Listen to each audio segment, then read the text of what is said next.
And so this question comes from Shannon, a friend of mine, Shannon Davis, Director of Business Development at Haddad Automotive Group. They're local here to the Northeast, so that'll be relevant here in a moment. She was asking, what kind of content should I expect, and how do you hyper localize my ads? And where this question came from, I asked her for some color around it, and she said, you know, I've run into three major issues running 3 different stores in the Northeast in a relatively mid-market area, right? Images that aren't relevant, social posts that are broken or out of touch or irrelevant. Again, we talk about you're a local dealer, your local, it matters, right? So the locals demand that connection with you. And when you start to seem out of sync or out of connection, then local people are going, yeah, you know, forget them. They don't really know what they're doing. And then regurgitated ad copy. So ad copy, whether it's social posts, whether it's SEO,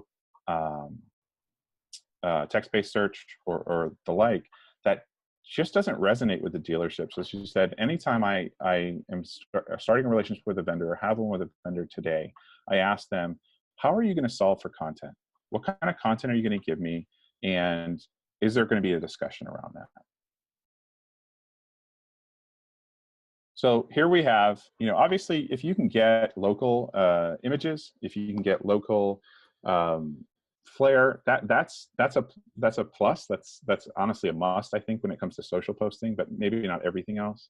But even if you ask them, hey, you know, we're going to use a lot of OEM images because we're part of an OEM program. It has to be compliant. We don't want you to get in trouble.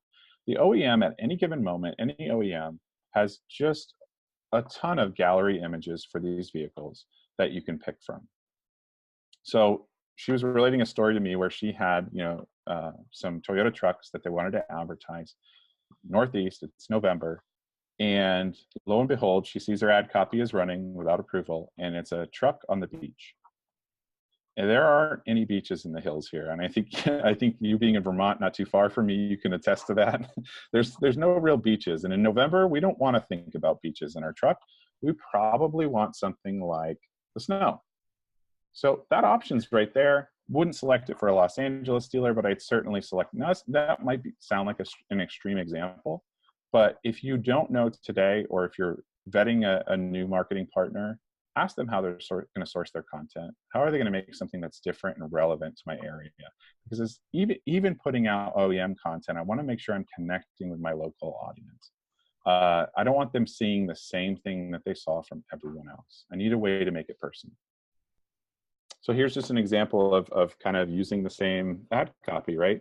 Certainly dealer 1, dealer 2, dealer 3, 3 different market areas. I don't want to push out the same content. I certainly don't want to run across that same content in my news feed for my competitor.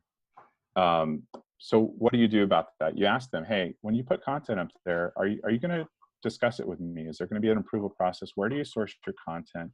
And how do you get in touch with my market when you don't live here? That's a perfectly valid question to ask. I don't think they have to live in your market to get in touch. But this goes back to that give and take with the dealership. You should be asking the dealer for, you know, local flavor. Hey, does this resonate? Does this not resonate? Is this something that we should be posting? You might grab something and do a Google search locally and say, hey, this looks great. What a great event. And they know locally, everyone's complaining about the event at the town hall. And you post it on your page, and now everybody is barking at your dealership for supporting an event that's controversial in your area. That's a good example as well. And are you sure those were for Los Angeles, Chicago, and Columbus? It looked more like Massachusetts. They look all like Massachusetts, but yeah. So the point being, when you see this regurgitated content, it's not going to resonate across local markets. So instead, you have the conversation. Ideally, your marketing partner or vendor is going to have the conversation with you, find out what really fits your business drivers and fits your local market, and then put that up there once it's been vetted through. They're there to make that job easier. They're not there to just push content that doesn't have any meaning.